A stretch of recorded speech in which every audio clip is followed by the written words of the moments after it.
Magandang araw! Narito na ang Balitang Probinsya, hatid sa inyo ng Euro TV News. Ako si Dan Villegas at para sa detalye ng mga balita. Nasungkit ng Alaminos, Laguna ang Seal of Good Local Governance sa kauna-unahang pagkakataon sa kasaysayan. May report si Alvin Pelobelio. Sa kauna-unahang pagkakataon, nasungkit ng munisipalidad ng Alaminos sa Laguna ang Seal of Good Local Governance, isang pagkilala ng Department of the Interior and Local Government o DILG sa mga lokalidad na nagpakita ng tapat na panunungkulan sa kanilang nasasakupan. Malaking karangalan ito para sa alkalde ng bayan na si Glenn Flores dahil nagpapakita raw ito ng kanyang tunay na serbisyo publiko sa mga Alaminosen. Hindi rin daw naging madali para sa Alaminos ang makilala ng DILG bilang isa sa mga recipient ng SGLG. So among others, napakahabang discussion pero we were able to achieve a passing of 10 out of 10 na requirement ng SGLG. Kaya po kami ay nabigyan for the first time sa history ng Alaminos. Naging mahalagang aspeto raw ang pakikipagtulungan ng mga ahensya sa munisipalidad upang makamit ang matagal nang hinahangad na pagkilala para sa Alaminos.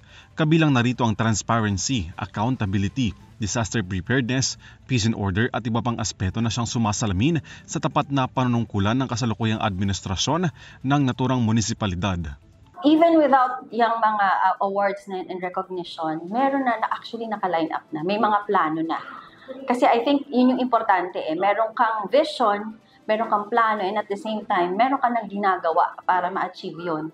So even before, alam na niya kung saan niya gusto makita ang Alaminos, kung paano ma-develop ang Alaminos. Unity for us, kasi parang naging natural na lang siya sa amin. Maybe because we have the same passion. We believe in each other's capabilities. We believe in each other's skills. That is why, despite of our differences, we come together. We try our best to be united because it's not about us. Kaya nga sinasabi nila, public service above self. Para naman sa DILG Region 4, nakikita na raw nila na nakakasunod naman daw ang Alaminos LGU sa mga panuntunan ng national government pero ngayon palang halos nagbunga lahat ng pagsusumikap na kanilang punong lungsod. Pero higit sa lahat, ito ay dahil na rin sa pakikipagtulungan ng bawat kasapi ng administrasyon ng Alaminos. Sabi nga natin, yung seal, kumbaga, it's sprinkle in the donuts. Receipt yan na nagtatrabaho ka, pero dapat talaga nararamdaman ng tao, diba, ng constituents natin that this LGU, this municipal government is really working and it's doing its best. So, yun ang secret na nakikita ko, kailangan nating magtulungan dahil walang imposible kung lahat ay magtutulungan sa lahat ng aspeto. Siguro ito po ay dahil din po sa inspirasyon na pinakita natin sa mga tao. Kasi I have found out that the hardest part of being a leader talaga is how to make people believe in your advocacy.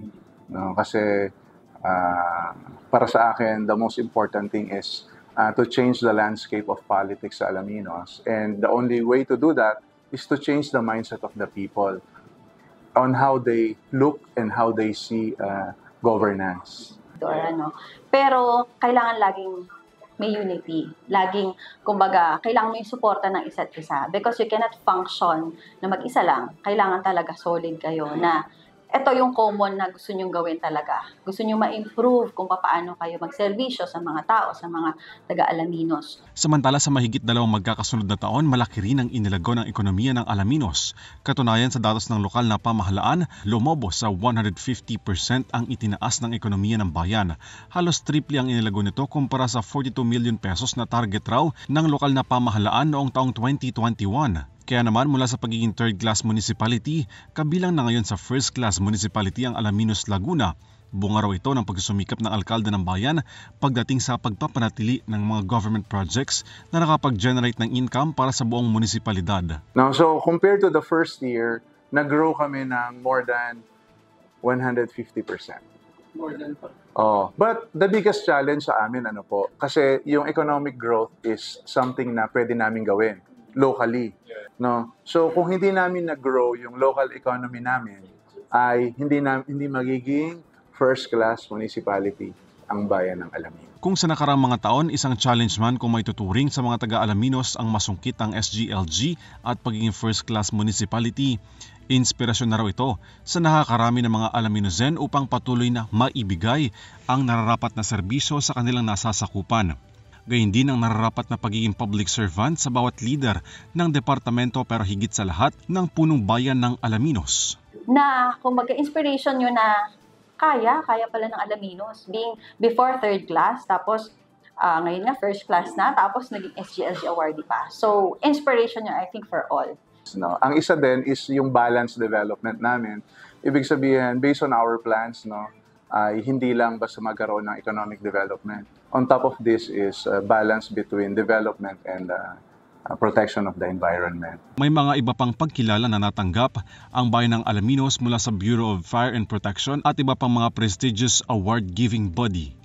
Malaking bagay para sa amin sa Bureau of Fire Protection Alaminos na mapanatili ang ating seguridad, kaligtasan ng bawat mamamayan. Mas patibayin po namin, mas lalampasan po namin yung ginawa namin last year, mas nadoblen po ang aming effort para mas ma-maintain po namin yung aming nakuwang award po. Mula rito sa Alaminos, Laguna para sa EuroTV News, Alvin Pelobello, sumasaludo sa bawat Pilipino. Mababang kriminalidad na itala ng Alaminos PNP, bukod dito idineklara rin ang naturang munisipalidad na zero insurgency. Si Henry Nicolas sa detalye ng balita. Ipinagmamalaki ngayon ng bayan ng Alaminos sa Laguna ang kanilang mababang crime rate sa nakalipas na taon. Ito'y kahit pa kaliwat kanan ang kanilang sakop na exit at entry points na kumukonekta sa iba't ibang bayan at probinsya.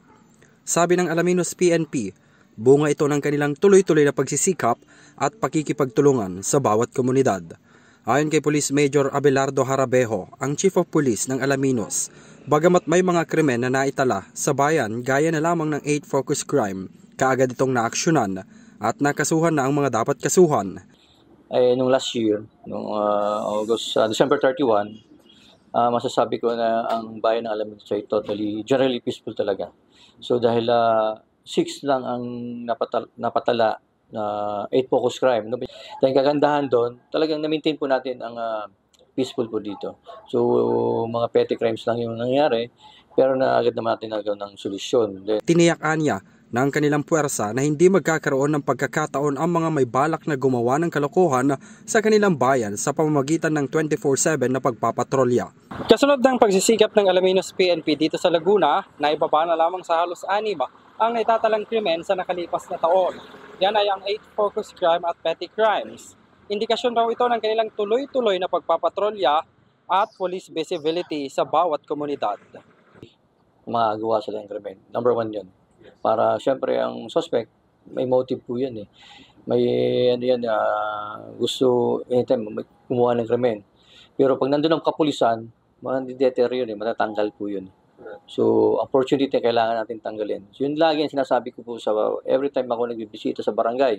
Sa panigaan ng mga barangay, dapat maging mapagmatyag at maingat ang mga ito sa kanilang nasasakupan. Hindi rin dapat bigyan ng pagkakataon ang mga masasamang loob na gumawa ng krimen gaya na lamang ng pagiging masinop sa mga kagamitan at pananatiling nakalak ang bahay kung aalis.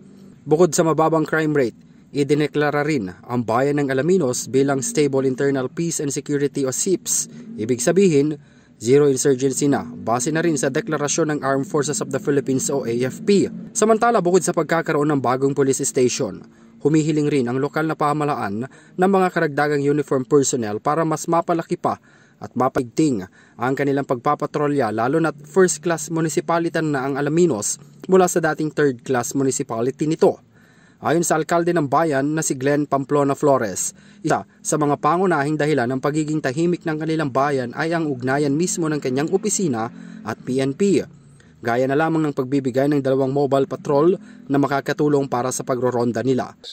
Alaminos remains to be one of the top 2 most peaceful and secured communities sa lalawigan po ng Laguna. So, iisa lamang po yung krimen po na nangyari sa amin. And these are not heinous crime. No? Nagkaroon lamang po ng isang insidente ng pagnanakaw, pero yan naman po yung na-resolve. Sa huli, magpapatuloy raw sila sa kanilang magandang nasimulan para sa tuloy-tuloy na ligtas at mapayapang bayan ng Alaminos sa Laguna. Mula dito sa Alaminos, Laguna, para sa EuroTV News, ako si Henry V. Nicolas, sumasaludo sa bawat Pilipino. Tiniyak ni Alaminos Municipality Mayor Glenn Flores na maibigay ang tamang serbisyong pangkalusugan sa mga constituent nito. May report si Vanessa Cleofas. Bilang bahagi ng patuloy na suporta ng alkalde ng Alaminos, Laguna sa kanyang mga nasasakupan pagdating sa pangkalusugan, tuloy-tuloy ang isinasagawa nilang pagsasaayos sa healthcare system kung saan pinaka-prioridad nito ang mga nakatatanda at nakababata. Kabilang na din dyan ang pagbibigay ng mas maraming rescue vehicle.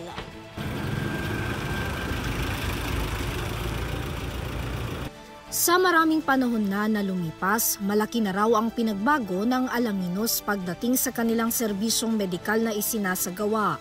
Mula sa kanilang makabagong mga kagamitang medikal na ipinupundar sa kanilang munisipalidad, mas maraming ambulansya sa bawat barangay at dekalidad na serbisyong lubos na kailangan ng mga Alaminosen. Ayon kay Mayor Glenn Flores, ang pagtitiyak sa pangangailangan ng kanyang mga kababayan pag-usaping pangkalusugan ay isa raw sa kanyang mga ipinaprioridad na programa. Bahagi na raw dyan ang pagsigurado na naibibigay ang mga benepisyong matatanggap ng mga senior citizen. Nag-iikot din daw sila sa mga nasasakupang barangay upang ilapit ang healthcare sa kanilang mga kababayan.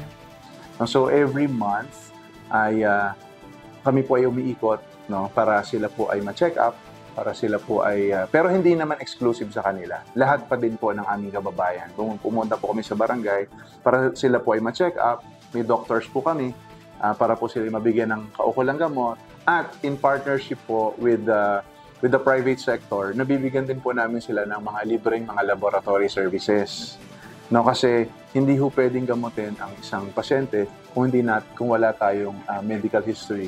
And one of the medical history na that is a reference of the doctors na para mabigyan ng tamang gamot ay yung mga laboratory results. At pagdating naman po doon sa regular health services po natin ay yan naman po ay atin pong na ibibigay, no?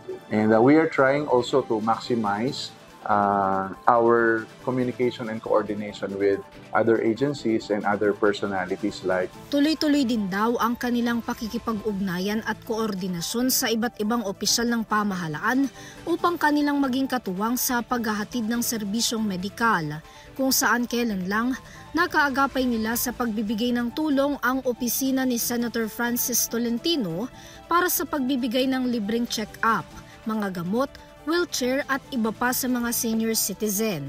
Sinabi pa ni Mayor Flores na nakatakda na rin daw nilang ibigay sa mga Alaminosen ang health card na malaki ang magiging pakinabang sa kalusugan ng kanilang mga nasasakupan. Meron din po akong i-forward po, may in-endorse po ako ngayon na isang programa para sa health na sa pagkasalukuyan ay nasa Sangguniang Bayan. Ito po ay ang pagbibigay ng health card sa bawat Alaminosen, 100% from 18 years old pataas na po na makakapagbigay po ng serbisyo para po sa kanilang gamot, hospitalization, tsaka po sa mga laboratory requirements po nila. Ito po ay sa pakikipag-ugnayan din po sa isang ahensya ng gobyerno at tsaka po sa isang pribadong sektor na tumutulong po sa amin. Libre po ito. Opo. Bukod din daw sa mga nakatatanda, isa rin sa madalas nilang bisitahin ang mga paaralan upang kamustahin ang kalusugan ng mga ito at tiyakin na nabibigyan ng pansin ang mga malnourished na kabataan upang agarang mabigyan ng nutrisyon at tamang pagkain. Isa naman daw sa ipinagmamalaking proyekto ni Mayor Glenn sa kanilang munisipalidad, katuwang ang Patient First Dialysis Center Corporation at iba pang sangguniang bayan, ang kanilang unang dialysis center na kumpleto sa mga pasilidad. Samantala, isa ito sa sa kauna-unahang dialysis center dito sa Alaminos, Laguna, kung saan ayon sa ating nakapanayam, mahigit sa 16 na pasyente ang kaya nitong i-accommodate araw-araw. So, yung dialysis center po natin is, ang main objective po niya is for the dialysis patients na lalong-lalo na po dito sa mga taga-Alaminos, yun po yung priority. Marami pong matutulungan. Kapartner po natin ang LGU. So, malaking tulong po ito sa mga kababayan natin dito sa Alaminos. At magiging libre po lahat. Sa ngayon po kasi, wala pong binabayaran ng mga pasyente. And nagkaroon po tayo ng libreng hatid sunod. As a Alaminosen, kung tawagin, masaya and swerte po tayo na meron pong ganito na pinrovide din po para sa mga taga-Alaminos.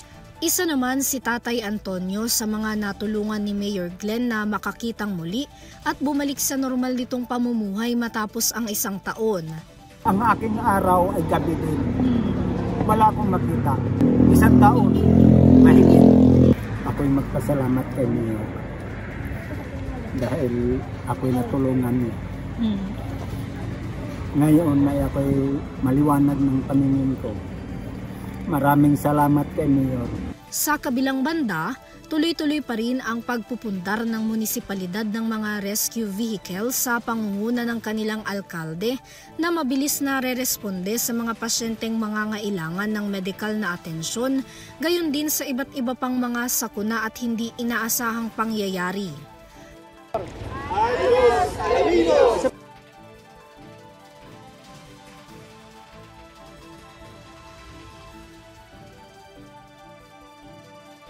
Mula dito sa Alaminos, Laguna para sa URTV News, Vanessa Cleofa, sumasaludo sa bawat Pilipino. Dagdag na mga proyekto para sa pagpapaunlad ng pangkalahatang edukasyon ng bayan ng Alaminos, Laguna, pangunahing tinututukan ng pamahalaan.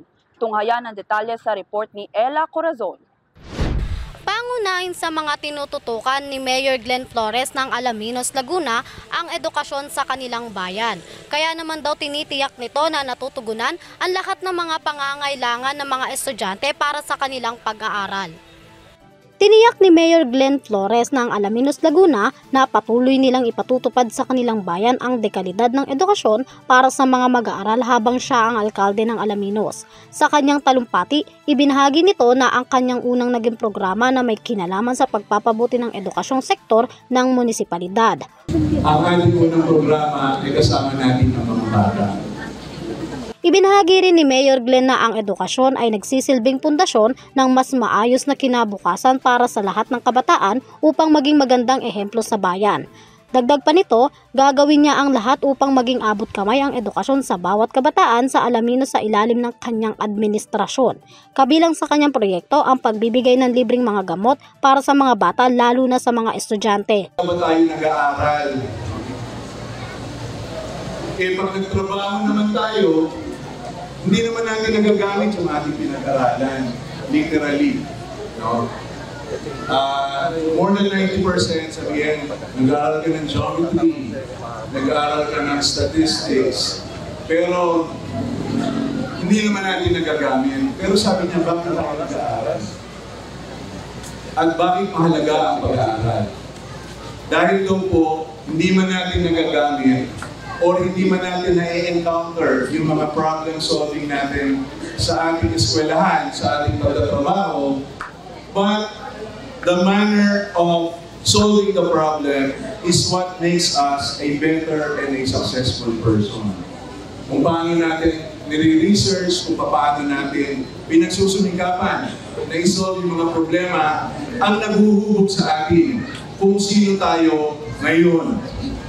Samantala, ayon naman kay Teacher Marilyn Villalobos, malaki ang ginagampanan nilang papel sa paghubog ng kanilang mga estudyante. Binanggit din nito na ang kahalagahan ng mga bitamina sa mga bata na mula sa LGU lalo na raw sa panahon ngayon na laganap ang sakit. Halaga po yan kasi po Siyempre, ang mga bata po, sinisay na pasok sila ng mga sipon, ubo, yan po ay nagbibigay sa kanila ng vitamina na pampalakas ng enerhiya. Una yung ascorbic acid nila. At saka, yun po, malaking tulong po talaga ang vitamins para sa mga bata. Ipinahayag din ng guro na tiwala sila sa panunungkulan ni Mayor Glenn na mapupunan ang mga pangangailangan ng mga paaralan sa kanilang bayan. Mula rito sa Alaminos, Laguna, para sa EuroTV News, Ella Corazon sumasaludo sa bawat Pilipino. Malaki ang naging papel ng kooperasyon sa pagitan ng LGU at pribadong sektor tungo sa pagsisiguro ng social protection para sa lahat ng mga Alaminosen. Si Criza Lopez sa detalye. Mula sa national level pababa, sa local government unit hanggang sa mga pribadong sektor, binigyang diin ng munisipalidad ng Alaminos, Laguna ang magandang kooperasyon para maayos na maipahatid ang mga social protection sa mga nasasakupan nito.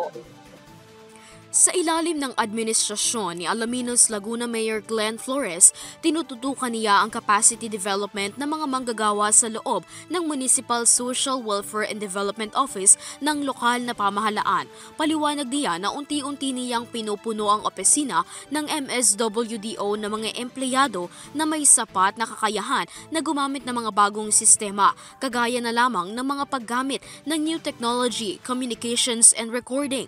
Number one, capacity development ng aming MSWD.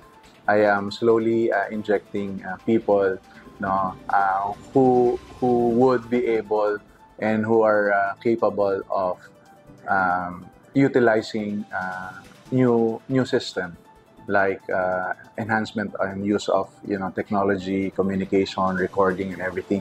Bukod pa rito, hindi rin tumitigil sa paghahanap ang lokal na pamahalaan ng Alaminos Laguna ng makakatuwang sa pagpapaigting ng social protection para sa mga Alaminosen. Giit ni Mayor Flores, maliit man ang pondo na nakalaan para sa kanilang social protection na umaabot lamang sa 11 million pesos na kapag pamahagi sila noong 2023 ng mahigit sa 44 million pesos na social protection sa tulong ito ng kanilang partners sa pribadong sektor. You will not believe na even though ang social fund namin is just a little bit more than 11 million, yung naibigay namin noong 2023, hindi pa lumalabas yung sa 2024. Ang naibigay namin sa social fund is more than 44 million.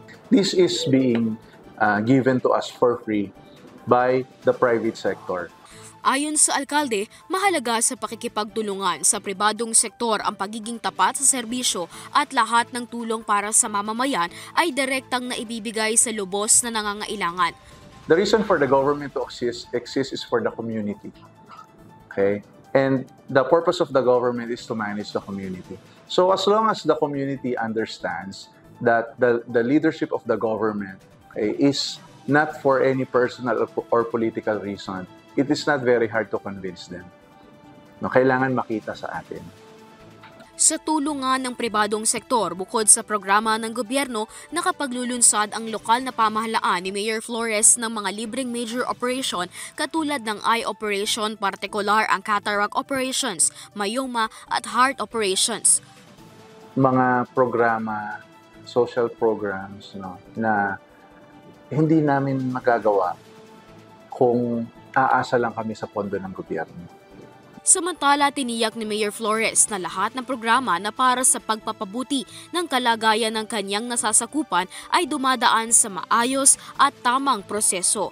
Ito'y sa gitna ng mga kritisismo tungkol sa ayuda para sa Kaposang Kita Program o AKAP ng DSWD. Sa opinyon ni Mayor Flores, dahil isang social protection ng AKAP, nangangailangan daw ito ng masusing pagsusuri kung sinong kliyente ng ahensya ang dapat na makatanggap nito.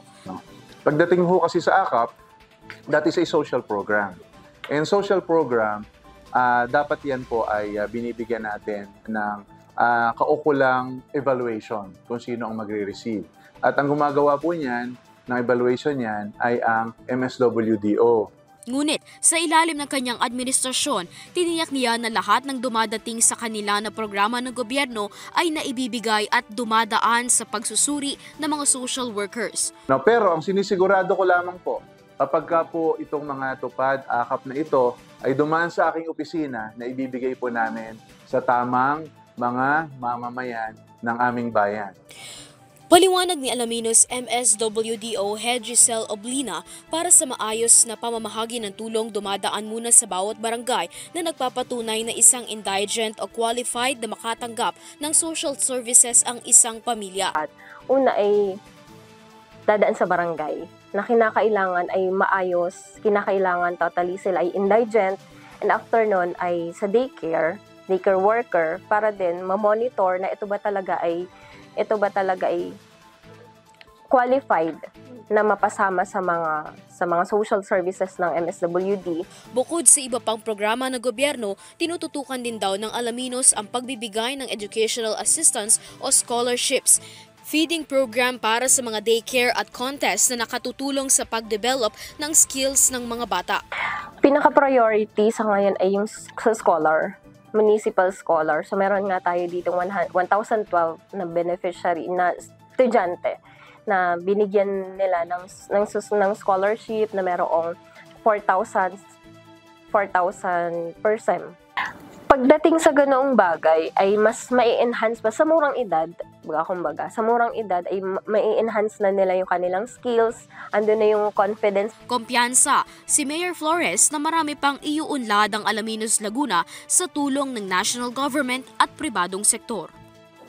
Mula rito sa Alaminos Laguna, para sa EuroTV News, Criza Lopez, sumasaludo sa bawat Pilipino. Ligtas at payapang halalan. Yan ang tiniyak ni Alaminos Municipality Mayor Glenn Flores, hangad nito na walang magiging bahid ng politika ang darating na eleksyon para na rin sa kapakanan ng Alaminosen. Ang detalye sa report ni Mia Layagin. 4 na buwan mula ngayon ang nakatakdang 2025 national and local elections at Bangsamoro Autonomous Region and Muslim Mindanao parliamentary elections. Kasabay ng nalalapit na halalan, puspusan na rin ang paghahanda ng iba't ibang sangay ng pamahalaan, mga kandidato at maging ng mga botante para sa naturang araw. Sa parte ng Commission on Elections, nagsimula na ito sa pag-imprenta ng 73 milyong balota para sa halos 44,000 mga kandidato sa darating na eleksyon. Ngunit bukod sa mismong halalan, isa sa mga higit na pinaghahandaan sa bansa sa ganitong panahon ang usapin ng ligtas at payapang eleksyon. Kung pagbabatayan kasi ang politikal na kasaysayan ng Pilipinas pagdating sa eleksyon, hindi maitatangging kaakibat na rin ito ang mga politikal na tensyon, mga karahasan at maging mga krimen o mga election-related incidents. Matatandaan na isa sa mga pinakamasalimuot na kaganapan ng election-related violence sa Pilipinas ang Maguindanao Massacre noong 2013 kung saan 58 individual ang nasawi kabilang na ang mga politiko, mga kamag-anak, mga taga-suporta maging mga mamamahayag. At itong 2024 nakapagtala na ang Philippine National Police ng 120 suspected election-related incidents sa buong bansa kung saan 12 pa lamang ang validated na kaso. Ang datos na ito mula sa monitoring isang taon bago ang election 2025 at matapos ang Certificate of Candidacy filing season. Hanggang nitong ika-9 ng Enero 2025, natukoy na rin ng COMELEC ang 403 areas of concern sa darating na eleksyon kung saan 38 lugar ang nasa ilalim ng red category o may seryosong mga banta at kasaysayan ng ERIs. Sa gitna ng usaping ito, isa ang bayan ng Alaminos Laguna sa mga lugar sa bansa na nananatili pa ring payapa at walang bahid ng mga matitinding ERIs. Sa patuloy na pag-unlad ng bayan ng Alaminos dito sa lalawigan ng Laguna, mas nakilala rin ito bilang isang payapa at matiwasay na bayan. Kaya nga hindi rin kailanman nag-isuliranin dito ang anumang banta o karahasan na may kaugnayan sa halalan gaya na lamang ng mga politikal na alitan. At sa darating na 2025 midterm elections, panata ng lokal na pamahalaan ng Alaminos na pananatilihin at sisiguraduhin ang malinis at marangal na eleksyon maging ngayong taon. Alaminos remains to be one of the top 2 most peaceful and secured communities sa lalawigan po ng Laguna. Actually, wala pong Alaminos po always has a very peaceful election. Wala po kaming mga untoward incidents na kagaya niyan. And the challenge para sa amin po is to for us to remain the same, na maging peaceful po, lalong-lalo na po na sa panahon po ngayon ay we have to take extra caution, no? Ayon sa alkalde ng Alaminos na si Mayor Glenn Flores, hindi kailanman nagkaroon ng bayan ng bayolenteng sitwasyon pagdating sa halalan, maging bago pa man siya maluklok sa posisyon. Sa datos ng Alaminos Comelec, sa nakalipas na 20 taon at higit pa ay napanatili ng lokal na pamahalaan ang pagsasagawa ng malinis, payapa at ligtas na eleksyon. At sa unang halalan na haharapin ni Flores bilang alkalde ng Alaminos, kinilala niya ang kahalagahan ng kooperasyon at pakikipagtulungan sa mga kasangga ng lokal na pamahalaan upang maipagpatuloy ang malinis na track record ng bayan tuwing panahon ng eleksyon. Ako po bilang ama ng bayan ay ang aking pong trabaho ay suportahan ang tamang ahensya who takes care of election, and that is Comelec. So pinapaubaya ko po sa kanila lahat. Hindi ako nakikialam. Para sa akin ay ang aking pagtatrabaho sa bilang ama ng bayan ay sobra-sobra na para pakialaman ko pa yung process ng election. In fact, sa amin lang po, sa aming mga kasamahan na dating hindi ko mga kasama na sumama sa amin, ay gagawa lang po kami ng mga bagay na kapaki-pakinabang sa ating bayan. Yun lamang po. Bukod sa Comelec, malaki rin ang tiwalang iniatas ni Flores sa hanay ng Philippine National Police sa Alaminos upang siguruhin na magiging payapa rin ang darating na halalan sa ika-12 ng Mayo. Ayon sa hepe ng Alaminos Municipal Police na si Police Major Abelardo Harabejo III, walang election hotspots na naitala sa munisipalidad ngayong darating na halalan at nahanda na rin ang kanilang hanay para sa pagsisiguro ng seguridad at kaayusan sa eleksyon. Kaugnay pa rin ito, kumpiyansa si Mayor Flores na sa pamamagitan ng maayos na kooperasyon sa pagitan ng LGU, mga otoridad at ng mga Alaminosens, mas madaling masisiguro ang payapang halalan 2025. Sa tingin ko, it will be peaceful and orderly, no? Dahil sa napakahabang panahon ay wala naman pong untoward incidents dito sa amin, no? Especially kung ang mga kandidato ay mga taga rito, sa lihitimong mga taga rito sa aming bayan, no? So, kung papracticein natin ang respeto at paggalang sa bawat kandidato, kung magfo-focus lamang po, kami, we will set an example na magfo-focus kami sa mga programa. At kung ang lahat ng mga kandidato ay magfo-focus sa programa at hindi sa paninira, ay sa tingin ko, mas lalong magiging mapayapa ang aming bayan. Narito naman ang paalala at mensahe ni Mayor Flores para sa mga kandidato maging sa mga Alaminosen ngayong darating na eleksyon para makamit ang panata ng bayan na malinis at marangal na halalan. Ang paniniwala po ni Mayor ay kahit sino ay pwedeng kumandidato. At kailangan ko lang din po kayong paalalahanan na bawat mamamayan po ay merong kalayaan at karapatan na pumili nito mga kandidato na nagnanais malingkuran. Wala pong lugar sa bayan ng Alaminos na pamimersa at pamimersa sa mga tao, no, pagdating po sa kampanya. Pero muli po, ang tagubilin po ni Mayor ay wala pong natatalong kandidato kapag ka-eleksyon. Ang natatalo po ay ang mga tao kapag mali ang pinili na kandidato. Isang mapagpalang araw po, ayos po sa bayan ng Alaminos. Maraming salamat. Mula rito sa Alaminos, Laguna, para sa EuroTV News, Mia Layagin, sumasaludo sa bawat Pilipino. Pagiging malikhain, yan ang paraan ng bayan ng Alaminos upang mas mapalawak pa ang turismo ng munisipalidad. Si Catherine Landicho magbabalita. Pagiging angat sa pamamagitan ng pagiging malikhain, yan ang pangunahing isinasagawa ng lokal na pamahalaan ng Alaminos, Laguna para sa turismo ng lugar. Kinilala ang munisipalidad ng Alaminos na isang bayan ng agro-industrial na nasa loob ng lalawigan ng Laguna at bahagi ng Calabarzon. Isa sa kilalang tourist spot na dinarayo sa lugar ay ang view deck na matatagpuan sa Barangay Palma. Ito ay isang overlooking rest area at makikita sa taas nito ang kagandahan ng San Pablo City Lights na nagbibigay sa bawat turista ng Tagaytay Vibe. Kita natin sa ating kultura ng isa sa mga tourist spot na pinagmamalaki bayan ng Alaminos sa Laguna, kung saan ito ay dinarayo ng mga vlogger at ibang mga turista.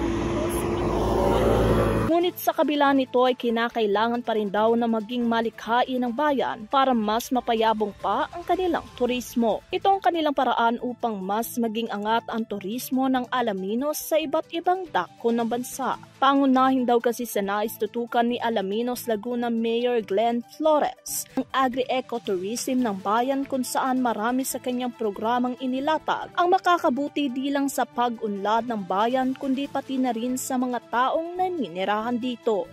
Pinaplano rin daw ng lokal na pamahalaan na pagsabayin na ipakilala ang cultural heritage, development products at economic sites ng bayan upang mas mapaunlad at makilala ng husto ang turismo ng Alaminos. Nakikipag-usap kami sa mga private sectors saka sa community kung ano-ano yung mga pwedeng proyekto na katulong sila mabuo para ma-promote ang tourism. Sa ngayon, meron pong FB group na nilalayo na mahanap yung mga original families ng mga taga-Alaminos kung saan nag-originate, tapos kung sino-sino magkakamag-anak. Essentially, gagawa kami ng family tree sa buong Alaminos. Ayon naman kay Mayor Flores na patuloy pa rin ang kanilang proseso upang mas mapa-improve pa ang kanilang tourism sector dahil sa ang kanilang bayan ay isang landlocked. Ngunit bago umpisahan ang programang ninanais ng alkalde para sa turismo, ay kinakailangan muna raw na magkaroon ng government equity upang maaprubahan ang mga plano ng lokal na pamahalaan na mas mapaunlad ang turismo sa bayan at upang magkaroon na rin ng balanse sa pagitan ng bubuo ng mga planong ito. May tuturing naman ni Flores na swerte ang Alaminos dahil sa ito ay hindi agad nagkaroon ng development noon. Bad thing about Alaminos is hindi kami na-develop. But the good thing about Alaminos is hindi kami agad na-develop. Why?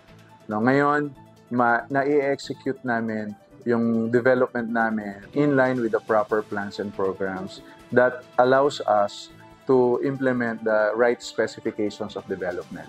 No, kaya plano ni Lord 'yan, no. Ngayon ay lahat ng mga development namin mai-align namin kung ano yung programa at plano na ginagawa namin para sa aming bayan.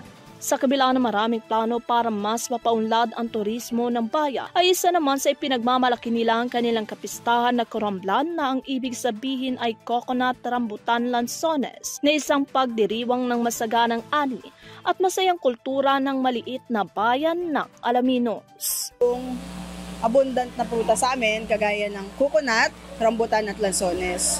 So, kadalasan, ginaganap to ng October dahil ito yung panahon kung saan yung tatlong produkto ay magkakasamang na-harvest. Yan. So, yun din po yung piyesta po ng Nuestra Señora del Pilar. No? But that is very, very traditional. Pero sinusuportahan po natin yan dahil ang isa rin po sa pamamaraan para mag-angat po ng ating pong ekonomiya ay makilala po ang bayan ng Alaminos. However, aktibo rin daw ang Alaminos sa pangangalaga ng mga kulturang kapistahan sa bayan upang ang mga bagong henerasyon ay wag ding makalimot sa kanilang nakagisnan. Participated by different sectors of the society. There is not one incident, there is not one untoward incident na nangyari dito sa amin.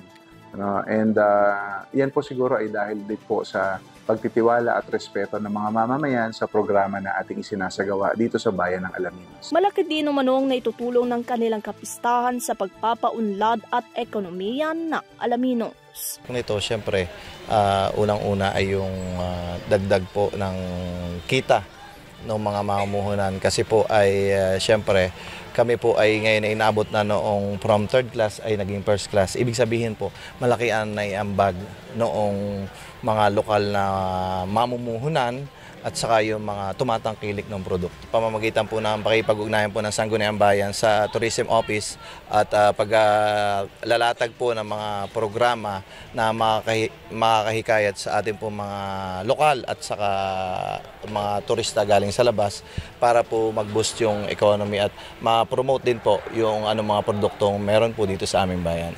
Sa huli, ang bayan ng Alaminos sa Laguna ay isa lamang patunay na ang turismo ay isang malaking bahagi ng ekonomiya na kung hindi mangunguna ang namumuno, ay walang kaunlaran ang mangyayari sa isang lugar. Para sa EuroTV News, Catherine Landicho sumasaludo sa bawat Pilipino.